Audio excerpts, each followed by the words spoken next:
설 명절을 맞이하여 우리 모든 성도들의 가정 위에 주님의 은혜와 축복이 함께 하시기를 주님의 이름으로 축원합니다.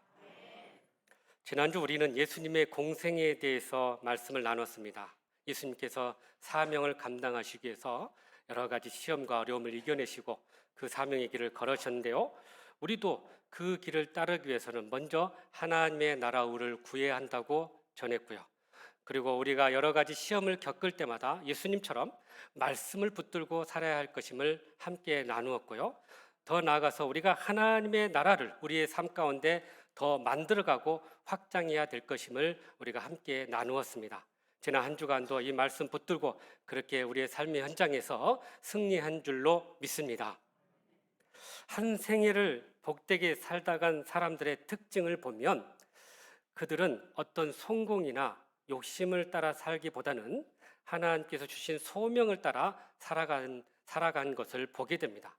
그러니까 자신의 어떤 인생의 여러 가지 욕망을 위해서 산 게 아니라 하나님 주신 사명을 따라 살아왔다는 것을 보게 돼요.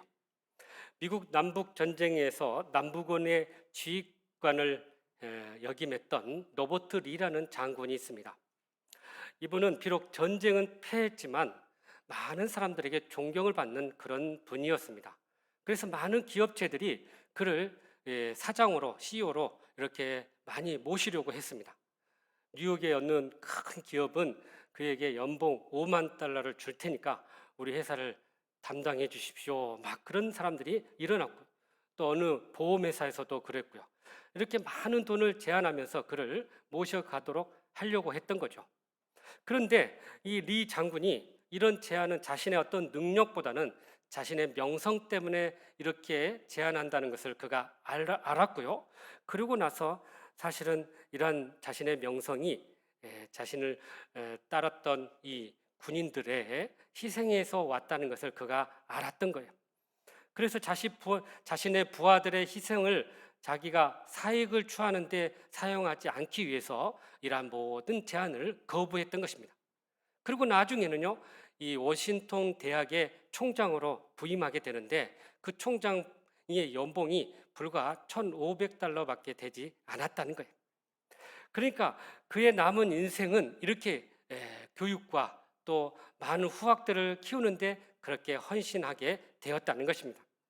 여러분, 일을 하면서 우리가 소명으로 하는 것과 어떤 성공과 돈을 위해서 하는 것은 천지차이의 결과를 가져온다라는 사실입니다. 소명으로 일하는 사람들은 자신의 능력과 한계를 뛰어넘어서 놀라운 힘을 발휘하게 되는 것입니다.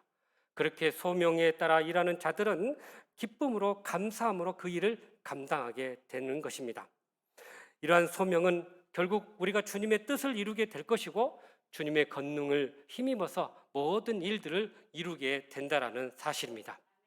오늘 말씀은 예수님께서 제자들을 부르시고 또 권능 있는 사역을 베푸시는 그러한 모습을 우리가 보게 됩니다. 예수님의 첫 번째 공생애는 바로 자신과 함께 동역할 제자들을 불렀다라는 사실입니다. 주님의 이 부르심에는 소명이 있게 되고요. 그 소명에는 반드시 그 일을 맡기게 되는 사명이 따르게 된다라는 것입니다. 누군가를 우리가 부른다면 그것은 분명히 그에게 어떤 일을 맡기기 위해서 부른다는 것이죠. 그래서 우리 역시도 주님께서 우리를 부르시고 제자로 세우시기를 원하시는데 그에 따른 합당한 사명이 주어져 있음을 우리는 기억해야 한다는 사실입니다. 그러므로 주님께서 우리를 부르시고 어떤 사명을 주셨는지 또 그 사명을 우리가 어떻게 감당할 것인지 오늘 또 주시는 말씀을 통해 주님의 음성을 듣고 그렇게 부르심에 온전히 응답하여 하나님의 사명을 감당하는 저와 여러분 되시기를 주님의 이름으로 축복합니다. 먼저 우리 16절과 17절 말씀을 같이 읽겠습니다. 시작. 갈릴리 해변으로 지나가시다가 시몬과 그 형제 안드레가 바다에 금을 던지는 것을 보시니 그들은 어부라. 계속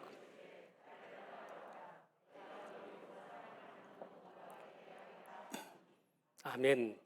예수님께서 공생애를 시작하시면서 자신과 함께 동역할 사람들을 부르는 모습입니다. 여러분, 우리가 상식적으로 제자를 삼는다고 생각할 때 어떤 사람을 선택할까요? 아마도 똑똑하고 또 일 잘하고 능력 있는 그런 사람을 선택하려고 할 것입니다. 그렇다고 생각하면 아마 당시에 종교적으로 율법적으로 잘 훈련된 제사장이나 아니면 레위인들이나 아니면 바리새인들을 제자로 삼으셨을 것입니다. 또한 정치적으로 영향력을 끼치고 있는 헤롯의 가문들이나 아니면 산헤드리안 공회의 의원들을 제자로 삼았으면 훨씬 더 효율적으로 일을 했을 것입니다. 아니면 돈이 많은 부자나 상인들을 제자로 삼았다면 그 돈을 가지고 복음 사역에 여러 것에 썼을 것입니다. 그런데 예수님은 전혀 생각지 않는 아주 평범한 어부들을 그의 제자로 부르셨다라는 사실입니다. 그들의 삶을 가만히 보면요, 자신들의 일에 충실하고 또 영적인 그런 제사장들이나 이런 모든 사람들보다 훨씬 더 순수한 그런 마음을 가진 자들이었기 때문입니다. 그러면 우리가 여기서 하나 질문하는데, 어부는 되고 그럼 농부는 안 될까 하는 질문을 갖게 되는데요, 어부와 농부의 차이가 있습니다. 당시 농부는 1년 동안 열심히 일해서 그 농작물을 이렇게 수확해서 저장해서 먹고 삽니다. 그런데 어부는 매일 하루하루 나가서 물고기를 잡아서 그것을 하루하루 먹고 사는 그런 생활을 하게 되었던 것입니다. 주님은 이렇게 이스라엘 백성들이 마치 광야에서 만나를 매일 먹듯이 그렇게 영적인 공급을 받는 제자들을 이렇게 직업군으로 삼아서 그들을 제자로 삼았다라는 사실입니다. 그래서 예수님은 이 어부들을 제자로 삼고 하나님의 나라의 비전을 서로 공유하고 그렇게 복음을 전하는 사람들로 그들을 세우고 훈련하시게 되었던 것입니다. 우리는 여기서 예수님이 제자를 삼는 과정을 보면서 몇 가지 중요한 사실을 깨닫게 됩니다. 첫 번째는 예수님은 얼마든지 혼자 일할 수 있으셨지만 그러나 제자를 세우시고 그들을 통해서 하나님의 나라를 이렇게 만들어 가기를 원하셨던 것입니다. 그래서 제자를 부르시고 그 제자를 통해서 또 다른 제자들을 세우기를 원하셨던 거예요. 그래서 여러분, 이것이 소위 다단계 제자 만들기 프로젝트예요. 예수님이 제자를 12명 삼으셨고요, 그 제자들이 70명의 제자들을 만들었고요, 70명의 제자들이 또 나가서 3,000명의 제자를 만들었어요.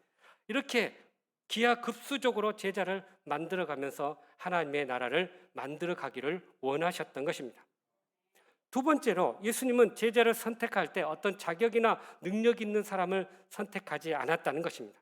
우리가 이 사회에서는 보면 흔히 이 사람을 선택할 때 그 사람의 집안, 학력 또는 지역, 혈연, 능력을 보고 뽑았는데, 그러나 예수님은 아주 평범한 사람들을 통해서 하나님의 나라를 이루기 원하셨던 것입니다.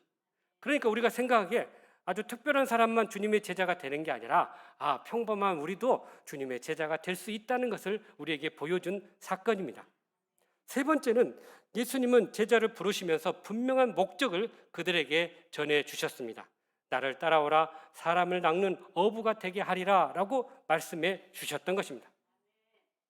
예수님이 제자를 부르신 목적은 사람을 낚는 어부가 되는 것이었습니다. 다시 말해서 사람의 생명을 구원하는 일에 이 제자들을 부르셨다라는 사실입니다. 네 번째는 예수님은 제자들을 부르실 때 지금 현재의 모습을 보고 이렇게 그들을 부르신 게 아니라 그들을 통해 장차 이루실 그들의 가능성과 잠재력을 보고 그들을 부르셨다라는 사실입니다. 지금은 좀 부족하고 연약해 보이지만 그들을 훈련하여서 또 성령을 통해서 그들을 통해 이루실 하나님의 나라를 미리 보았다라는 사실입니다. 존 필립스라는 사람이 예수님께서 시몬 베드로를 통해 장차 이루게 될 모습을 이렇게 소개하고 있습니다. 주님은 시몬을 보시고 장차 오순절에 베드로가 설교 한 번으로 3,000명의 영혼을 구원할 것을 보셨다. 그리고 장차 주님을 위해서 십자가를 지고 죽음을 당할 것도 보셨다라고 이야기합니다. 이렇게 주님은 제자들을 통해서 앞으로 이루실 일들을 미리 보고 그렇게 그들을 세워 나가셨다라는 사실입니다. 그런데 오늘 본절에 보니까 참 재미있는 표현이 나오는데요, 사람을 낚는 어부가 되게 하시겠다는 거예요. 예수님은 제자들을 세우시고 다른 사람이 되라는 게 아니라 똑같은 사람인데 대상만 달라졌어요. 지금까지는 물고기 잡는 사람이었지만 이제는 사람을 잡는 사람이 되어야 한다는 것을 말씀해 주고 있는 것입니다. 여러분, 어부는 물고기를 잘 알아야 물고기를 잡습니다. 물고기의 특성을 알고 물고기의 성향을 알고 또 물고기가 어떤 미끼를 좋아하고 물고기의 가치를 아는 자들이 이렇게 어부의 삶을 사는 것입니다. 마찬가지로 사람을 낚으려면 우리는 그 사람에 대해서 잘 알아야 돼요. 그 사람의 특성과 성향을 알아야 되고요. 그 사람이 좋아하는 것이 무엇인지, 그 사람이 좋아하는 음식이 어떤 것인지, 또 그 사람의 취미가 무엇인지, 이런 것들을 우리가 잘 알고 무엇보다도 그 영혼의 그 가치를 우리가 잘 알 때 그 영혼을 우리가 얻고 구원하게 된다라는 사실입니다. 그러면 우리가 어떤 미끼를 사용해야 할까요? 우리가 흔히 미끼 하면 나쁜 그런 뜻으로 이해할 수 있지만 이 복음에서의 미끼는 좋은 의미를 가지고 있습니다. 사람을 유혹의 그를 잡아 마음대로 하려는 그런 미끼가 아니라 그 사람을 잡아서 말씀으로 그를 새 사람으로 만들고 예수님의 제자로 삼기 위한 미끼인 것입니다. 그러면 이 미끼는 구체적으로 뭘까요? 그것은 바로 사랑이라는 사실이에요. 우리의 삶의 모든 문제의 원인은 결국 다 사랑의 결핍에서 나온다라는 사실입니다. 그러기에 우리에게는 하나님께서 주신 가장 강력한 미끼인 사랑이 있어요. 왜냐하면 우리가 먼저 하나님의 그 사랑을 경험했기 때문이에요. 그 사랑을 우리가 가지고 있기 때문에 우리는 이 사랑을 통해서 많은 영혼들을 구원하고 주님께로 인도해야 한다는 사실입니다. 여러분, 명절 때 우리가 더 사랑으로 섬길 수 있기를 바랍니다. 그러면 그들이 마음을 열고 주님의 사랑을 받아들이게 될 줄로 믿습니다. 그래서 우리가 만나는 사람마다 이 사랑의 미끼를 통해서 그들을 주님께로 인도하고 그렇게 복음을 전해서 주님의 제자로 세우는 것이 바로 우리의 사명이라는 사실입니다. 그러므로 오늘 우리가 주님께서 우리를 부르셨을 때 사람을 낚는 어부가 되라고 하신 이 부름에 우리가 합당하게 응답하고 그렇게 주님의 그 사랑으로 그들을 주님께 인도해 나가는 저와 여러분의 삶이 되시기를 주님의 이름으로 축복합니다. 계속해서 우리 21절과 22절 말씀 읽어보시죠. 시작. 그들이 가버나움에 들어가니라.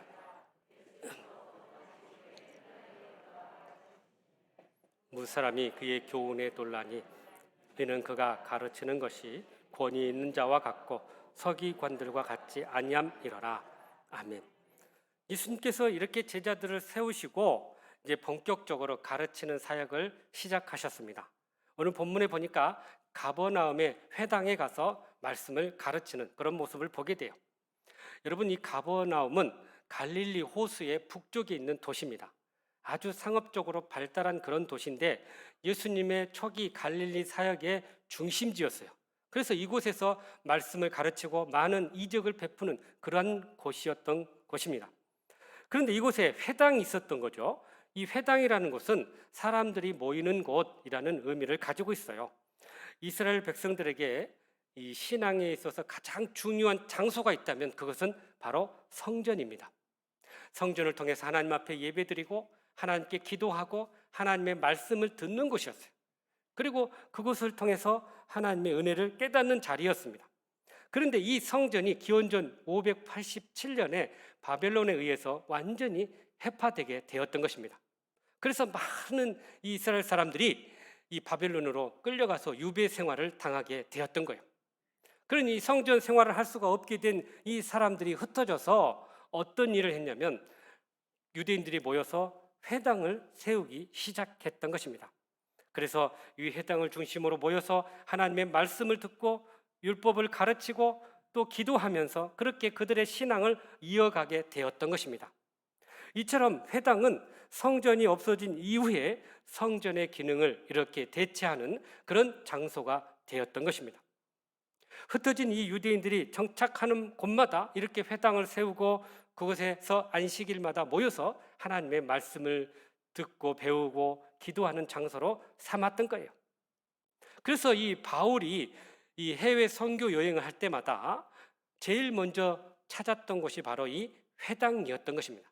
유대인들이 살고 있는 회당을 먼저 방문해서 그곳에서 복음을 먼저 선포하고 그것을 이 선교의 이 전초 기지로 삼았던 것입니다. 그러니까 기독교인들은 모이는 장소가 교회이고요.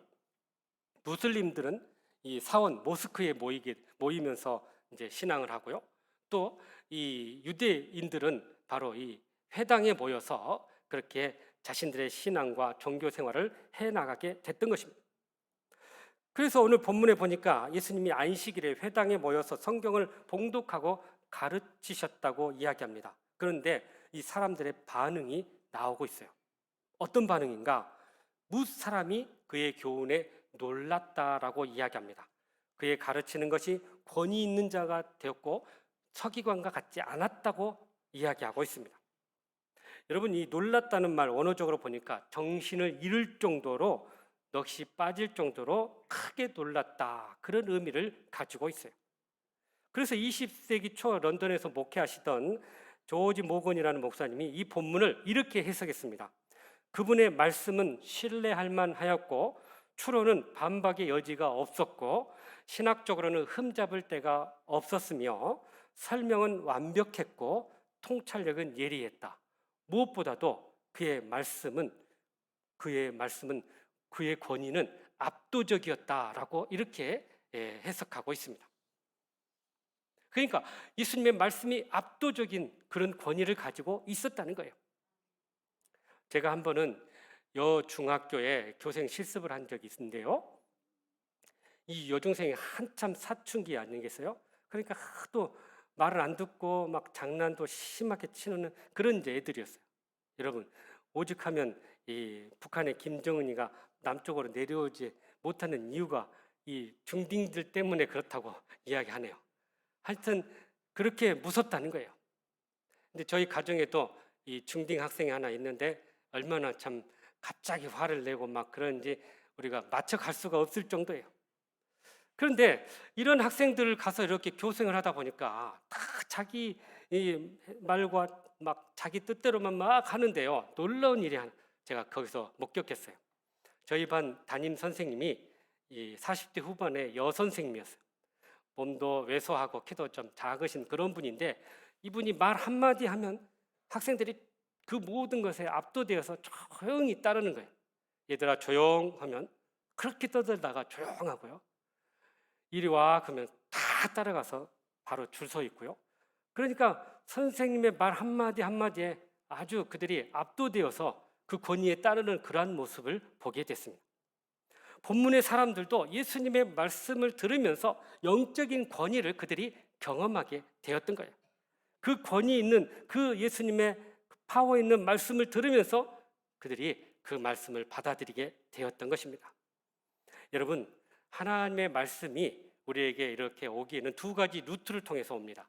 하나는 언어를 통해서 귀로 들려오고요. 하나는 영감을 통해서 마음으로 이렇게 들려집니다. 그래서 이 성령의 영감을 통해서 들려지는 이 말씀은 마음으로 전달되어서 아주 강한 그런 감동을 주고 그래서 삶의 변화를 가져다 준다라는 사실이에요. 그래서 이 서기관의 가르침은 언어를 통해서 귀로 와가지고 그냥 단순히 지식 전달로 정보 전달로 끝났지만 예수님의 가르침은 성령을 통해서 마음에 감동을 주었기 때문에 그에게 놀라운 변화를 일으키게 되었다라는 사실입니다. 그래서 예수님의 가르침은 더 영적인 권위를 가지게 되었던 것입니다. 무엇보다도 예수님과 바리새인들의 가장 큰 차이점은 가르침의 차이점은 바로 언행일치에 있었던 거예요. 예수님은 그 가르치는 것에 100% 행함으로 가르쳐 주셨고 이 서기관들 바리새인들의 가르침은 자신도 하지 못하는 일을 가르쳤다라는 사실입니다. 그러니 예수님의 그 가르침이 더 권위가 있었던 거예요. 여러분, 이렇게 권위 있는 가르침은 삶을 통해서 가르치고 삶을 변화시키는 능력이 있다라는 사실입니다. 그래서 마크 듀퐁이라는 분이 권위 있는 섬김의 종에서 이 책에서요, 참된 권위라는 게 무엇인지 정의를 해줬어요. 참된 권위는 하나님 아버지로부터 오며 사랑을 목적으로 한다. 그 사랑은 하나님 아버지를 향한 사랑, 그리고 하나님 아버지가 사랑하시는 형제 자매들을 향한 사랑이다라고 이야기합니다. 그러니까 권위가 하나님으로부터 오지만 그 권위는 사랑을 통해서 나타나게 된다는 거예요. 그래서 그 영적인 권위가 사랑의 섬김을 통해서 드러난다는 것입니다. 그러므로 영적인 권위는 이 성령의 임재와 또 언행일치와 사랑의 섬김을 통해서 이루어진다는 사실을 깨닫고 우리도 이 영적인 권위를 소유해서 많은 사람들을 가르치고 주님을 전하는 저와 여러분의 삶이 되시기를 주님의 이름으로 축복합니다. 마지막으로 우리 23절과 24절 말씀이네요. 시작. 마치 그들의 회당에 더러운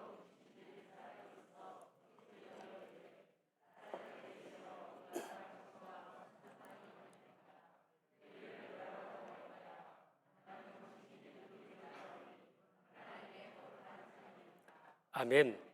예수님의 가르침에 권위와 능력이 나타났고요. 그래서 예수님이 정말 권위 있는 그런 선생님이라는 것을 알게 됩니다. 그런데 놀라운 사실은 예수님의 권능이 여기서 멈추지 않고 놀라운 능력을 나타내셨는데 바로 귀신을 제압하는 권능을 사용하셨다라는 사실이에요. 여러분, 어둠의 영을 우리는 흔히 사탄이라고 하는데 이 사탄은 타락한 천사장의 우두머리예요. 그래서 하나님을 대적했다고 해서 대적자라고 이야기합니다. 그래서 이 성경을 보면 사탄이 나오고 마귀가 나오는데 사탄과 마귀는 같은 그런 존재를 다른 말로 표현한 거예요. 그래서 이 둘은 단수용으로 표현합니다. 그런데 이 사탄과 마귀를 쫓는 추종하는 세력들이 있는데 바로 귀신들이에요. 이 귀신들을 표현할 때는 항상 복수로 표현하는 것을 보게 됩니다. 그래서 이 성경 안에 이 사탄과 마귀 그리고 귀신들이 이 영의 존재로서 우리 믿는 자들을 늘 공격하고 넘어지게 하고 하나님으로부터 멀어지게 하려고 하는 이런 일을 행한다는 것입니다. C.S. 루이스라는 분이 이 현대인들이 귀신에 대한 두 가지 극단적인 편견을 가지고 있다고 이야기합니다. 하나는 귀신을 지나치게 믿는 사람이 있고 다른 하나는 귀신의 존재를 아예 믿지 않는 사람들이 있다는 거예요. 그런데 이 C.S. 루이스는 뭐라고 하냐면 귀신을 지나치게 믿는 사람은 그 두려움 때문에 귀신의 영향을 받을 그 영향이 아주 크다는 것이고 또 반대로 귀신을 안 믿는 사람은 그야말로 귀신이 공략하기 아주 좋은 대상이 될 수 있다고 이야기하고 있습니다. 그러니까 성경은 보세요. 이 땅에서 이루어지는 모든 악한 일들의 배후에는 이 악한 영들이 있다고 말씀하고 있어요. 그 두목이 마귀이고 사탄이에요. 그리고 그 졸개들이 귀신들이에요. 본문에 보니까 이 회당에 귀신 들린 사람이 있었다고 이야기합니다. 놀랍게도 예수님의 말씀이 선포되고 권위 있는 가르침이 있었고 놀라운 삶의 변화가 있는 이 은혜의 자리에 귀신도 함께하고 있었다라는 거죠. 그래서 이들은 예수님의 사역을 방해하고 대적하고 막으려고 바로 그 자리에 있었다라는 사실이에요. 사람에게 귀신이 들어오면 그 사람의 마음을 조종하고 또 그렇게 행동을 이렇게 조종하기 때문에 본인의 의지와 상관없는 그런 귀신의 종로들을 하는 경우가 종종 있는 것입니다. 그래서 오늘 본문에 보니까 귀신에 대해서 예수님과 대화를 하고 있는데 귀신이 예수님에게 뭐라고 질문하는지 보세요. 첫 번째는 나사렛 예수여, 우리가 당신과 무슨 상관이 있습니까? 라고 물어요. 그러니까 예수님의 그런 권위를 떨어뜨리기 위해서 당신과 우리 아무 관계 없으니까 우리 일 방해하지 말아라, 이런 의미를 이야기하고 있어요. 또 둘째로 귀신이 뭐라고 하냐면 우리를 멸하러 왔나이까? 라고 물어요. 사실 내용적으로 몰라서 묻는 게 아니고 조롱하고 방어하려는 그런 어조의 질문인 것을 보게 돼요. 귀신도 예수님이 이 땅에 오신 목적을 알고 있었기 때문이죠. 셋째, 나는 당신이 누구인 줄 아노니 하나님의 거룩한 자니이다 라고 이야기하고 있어요. 여러분, 이 거룩한 자라는 말은 메시아라는 말이에요. 그러니까 예수님의 사역 초기에 아무도 예수님이 메시아인 줄 모르는 이 상태에 귀신은 예수님이 어떤 분인가를 알고 있었다라는 사실입니다. 이처럼 귀신의 말에는 그들의 그 정체를 가만히 보면 예수님의 사역을 방해하고 대적하려는 목적을 가지고 이렇게 예수님 앞에 다가오고 있음을 우리가 보게 됩니다. 그래서 우리가 악한 마귀는 사람들 안에서 일하는데 세 가지 방법으로 일하는 것을 보게 됩니다. 첫째는 어떤 사람에 들어가서 완전히 그 사람을 정복하고 지배하고 조종하는 그런 일을 행하는 귀신이 있고요. 둘째는 사람들에게 잘못된 생각을 불어 넣어줘가지고 이 악한 세력에 이용당하게 하는 방법이 있고요. 세 번째는 예수 믿는 자들에게 들어와서 복음을 방해하고 교회를 분열하게 하는 그런 일들을 한다라는 사실입니다. 그러니까 우리는 이러한 것들을 영적으로 잘 분별해야 돼요. 이것이 귀신의 그런 방해의 역할인지 아닌지를 우리가 분별할 수 있어야 한다는 것입니다. 그래서 이 대표적인 예가 베드로에게서 발견하게 되는데요. 여러분, 베드로가 예수님에 대해서 고백을 합니다. 주는 그리스도시요 살아계신 하나님의 아들이십니다 하고 아주 위대한 고백을 해서 예수님 앞에 칭찬받고 천국 열쇠를 받는 그런 영광을 얻게 됩니다. 그런데 예수님께서 이후에 십자가에 돌아가실 것과 부활하실 것을 이렇게 이야기하니까 베드로가 무슨 소리냐, 어떻게 그렇게 죽을 수 있냐 하고는 예수님의 길을 막아버린 거예요. 그랬더니 예수님이 사탄아 물러가라 하고 그를 물리쳤던 것을 우리가 보게 됩니다. 그러니까 무엇인가 자기의 생각과 이익을 위해서 일하려고 하면 베드로처럼 우리도 모르게 사탄의 종 노릇이 될 수 있다는 것을 우리에게 보여준 사건입니다. 그러면 이렇게 귀신이 우리를 공격하고 유혹할 때 우리가 어떻게 해야 할까요? 이 답을 예수님은 우리에게 잘 보여주고 있어요. 예수님이 어떻게 하셨는지를 잘 보여주고 있는 것입니다. 예수님은 이 귀신을 꾸짖고 잠잠하라고 명하고 그를 내쫓았다라는 사실이에요. 우리가 예수님의 그 권능을 힘입어서 우리도 이 귀신을 물리치고 쫓아낼 수 있어야 된다는 사실입니다. 그러니까 이런 능력을 우리가 가지려면 성령의 충만한 은혜와 말씀과 기도로 영적으로 무장돼 있을 때 이 사탄의 세력들을 분별하게 되고 영적으로 우리가 물리칠 수 있다라는 사실입니다. 한 번은 예수님의 제자들이 귀신을 쫓아내지 못하고 쩔쩔매는 일이 있었습니다. 그들이 예수님께 와서 물었어요. 왜 우리는 귀신을 쫓아내지 못할까요? 라고 물었을 때 예수님께서 뭐라고 대답하십니까? 할 수 있거든이 무슨 말이냐? 믿는 자에게는 능히 하지 못할 일이 없다라고 이야기합니다. 다시 말하면 믿는 자, 믿음이 있으면 능히 우리도 귀신을 쫓아낼 수 있다라는 것을 우리에게 말씀해 주고 있는 것입니다. 그러므로 우리가 우리의 삶 가운데 여러 가지 이런 사탄의 유혹이 있을 때마다 예수 그리스도의 이름의 능력으로 힘입어서 그렇게 그들을 쫓고 또 대적하고 물리칠 수 있기를 간절히 바랍니다. 우리가 이 말씀을 믿을 때 우리의 말씀을 통해서 주님의 능력이 나타나게 될 줄로 믿습니다. 우리가 이 말씀을 믿고 나아갈 때 모든 어두움의 역사가 물러나게 될 줄로 믿습니다. 모든 문제들이 해결되고 모든 질병과 모든 상처가 치유되고 회복될 줄로 믿습니다. 그러므로 우리도 주님의 그 권능을 힘입어서 믿음으로 귀신을 물리치고 그렇게 승리의 삶을 살아가는 저와 여러분 되시기를 주님의 이름으로 축복합니다. 사랑하는 성도 여러분, 주님의 부르심을 받고 권능 있는 삶을 살아가기를 원하십니까? 그렇다면 오늘 주신 말씀처럼 먼저 사람 낚는 어부가 되라고 하신 그 주님의 부르심에 기쁨으로 반응하고 충성스럽게 그 일을 감당할 수 있기를 간절히 바랍니다. 나아가서 성령의 임재와 또 언행의 일치와 사랑의 섬김을 통해서 영적인 권위를 가지고 주님을 전하고 가르칠 수 있기를 간절히 바랍니다. 나아가 주님의 권능을 힘입어서 믿음으로 모든 악한 영들을 물리치고 또 그렇게 주님의 능력을 힘입어서 모든 기적의 역사를 일으키는 저와 여러분 되시기를 간절히 바랍니다. 그래야 주님 안에서 이 권능의 삶을 통해서 승리하며 열매 맺는 저와 여러분의 삶이 되시기를 주님의 이름으로 축복합니다. 기도하시겠습니다.